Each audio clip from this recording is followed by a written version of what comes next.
Empyema. Empyema में क्या होता है? Accumulation of thick purulent fluid with in the plural space. Plural space जो होती है वहां पे थिक प्यूरुलेंट फ्लूइड डिपॉजिट हो रहा है, ठीक। Often with fibrin development. अब यहाँ पे थिक प्यूरुलेंट फ्लूइड तो डिपॉजिट हो ही रहा है, साथ में फाइब्रिन भी डेवलपमेंट होती है वहाँ पे, ठीक है। अब इसका एटियोलॉजी क्यों यहाँ पे थिक पस जैसा प्यूरुलेंट फ्लूइड डेवलप हो रहा है? तो लंग डिजीज निमोनिया में हो जाता है ऐसा, और लंग एब्सेस में, सब फ्रेनिक एब्सेस में, पोस्ट ट्रोमेटिक हो सकता है, पोस्ट ऑपरेटिव भी हो सकता है। तो पोस्ट ट्रोमेटिक हो गया, पोस्ट ऑपरेटिव हो गया, ठीक है। पोस्ट ऑपरेटिव भी यहाँ पे प्यूरुलेंट फ्लूइड डिपॉजिट हो सकता है प्लूरल स्पेस में। iatrogenic भी हो सकता है। रिस्क फैक्टर में क्या है risk factor? Alcohol, drug use, HIV का इन्फेक्शन, नियोप्लाज्म है, ठीक है, प्री एग्जिस्टिंग पल्मोनरी कोई डिजीज है, तो ये सब रिस्क फैक्टर है। पैथोफिजियोलॉजी नहीं पढ़नी हमें।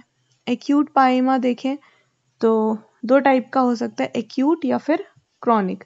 तो एक्यूट पाइमा में सिम्टम्स क्या देखने को मिलेगा हमें? यहाँ पे primary disease, imperfect recovery in pneumonia, sudden increase in fever perhaps with rigor, ठीक है। तो राइगर्स देखने को मिलते हैं जैसे ही निमोनिया को तुमने अच्छे से अगर ट्रीट नहीं किया, ठीक है, इम्परफेक्ट रिकवरी अगर हुई है निमोनिया में, तो वहाँ पे प्यूरुलेंट एक्सुडेट्स डिपॉजिट हो जाएगा प्लूरल स्पेस के अंदर, ठीक। प्यूरुलेंट फ्लूइड डिपॉजिट होने लगेगा प्लूरल स्पेस के अंदर, और फीवर देखने को मिलेगा। Those due to mechanical effect, pleuritic chest pain in early stage.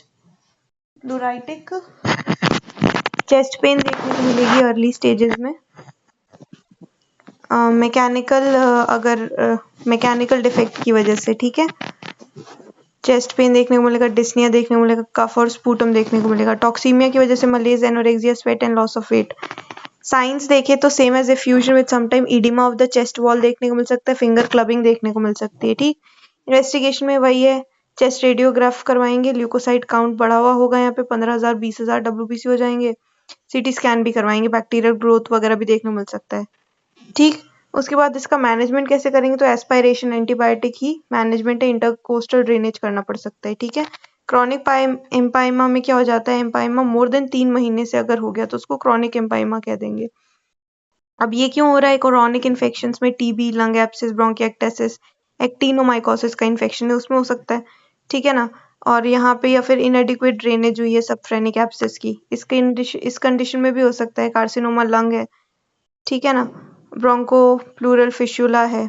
Sign and symptoms देखें तो यहाँ पे recurrent symptoms of chest pain and fever देखने मिल रहा है। बार बार चेस्ट पेन होगा, फीवर होगा, लॉस ऑफ वेट हो जाएगा, अनीमिया होगा, clubbing of the fingers important, chest wall deformity देखने मिल रही है फाइब्रोसिस की वजह से, ठीक। उसके बाद डायग्नोसिस कैसे करेंगे? तो demonstration of presence of bacteria हमें देखने को मिलेगा प्लूरल स्पेस के अंदर। कल्चर करवाएंगे उसका, और कल्चर करवाएंगे, फिर चेस्ट रेडियोग्राफ करवाएंगे, और मैनेजमेंट में वही है, इंटरकोस्टल ड्रेनेज करेंगे, और थोरैकोटोमी सर्जरी भी करनी पड़ सकती है, एक्सीशन ऑफ द एम्पाइमा सैक, साथ में ब्रॉड स्पेक्ट्रम एंटीबायोटिक भी देंगे। ये हो गया एम्पाइमा।